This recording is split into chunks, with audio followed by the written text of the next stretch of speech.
আজকে আপনাদের বানিয়ে দেখাবো সানডে স্পেশাল হান্ডি বিরিয়ানির রেসিপি। কিভাবে বানালাম এরকম ঝরঝরে বিরিয়ানি, তার জন্য রেসিপিটা দেখে নিন। প্রথমেই আমি 500 বিরিয়ানির চালটা নিয়ে জলে কিছুক্ষণ ভিজিয়ে রেখেছি। এবার চিকেনটা ম্যারিনেট করে নেব। তার জন্য দিয়ে দেবো আদা রসুন বাটা, বিরিয়ানি মশলা, হলুদ গুঁড়ো, লঙ্কার গুঁড়ো, নুন, ফ্যাটানো টক দই, তেল আর দিয়েছি গোলাপ জল, কেওড়া জল, আতর দিয়ে ভালো করে চিকেনটা ম্যারিনেট করে কিছুক্ষণ চাপা দিয়ে রেখে দেবো। এবার বেরেস্তা বানিয়ে নেবো। কড়াইতে বেশ কিছুটা পরিমাণে তেল দিয়ে পেঁয়াজ অল্প একটু নুন দিয়ে লাল করে ভেজে নাবিয়ে আমি বেরেস্তাটা বানিয়ে নিচ্ছি। এবার বেরেস্তাটা অল্প একটু চিকেনে দিয়ে ভালো করে মাখিয়ে আবারও চাপা দিয়ে রেখে দেবো। এবার ডিম আলুটা সেদ্ধ করে নিয়ে আলুটা আমি লাল করে ভেজে নিয়েছি। এবার ভাতটা বানিয়ে নেবো।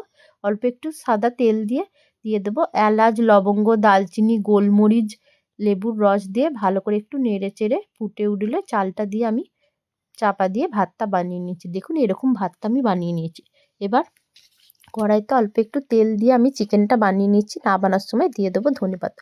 এবার আমি দমে বসানোর জন্য হাঁড়িটা গ্যাসের চুলায় বসিয়ে নিচে অল্প একটু ঘি দিয়ে এবার চিকেন, ডিম, আলুটা দিয়ে তার উপরে ভাতটা দিয়ে এবার দিয়ে দেবো বিরিয়ানি মশলা আর গোলাপ জল, কেওড়া জল, আতর আর অল্প একটু অরেঞ্জ কালারের রং নিয়ে সেই জলটা, ঘি আর বেরেস্তা দিয়ে আমি এইভাবে দুটো থাক বানিয়ে নিয়েছি। এবার অল্প একটু আটা নিয়েছি, আটাটা আমি মাখিয়ে হাঁড়িটার মুখটা সিল করে এবার গ্যাসের চুলাটা কমিয়ে দমে বসিয়ে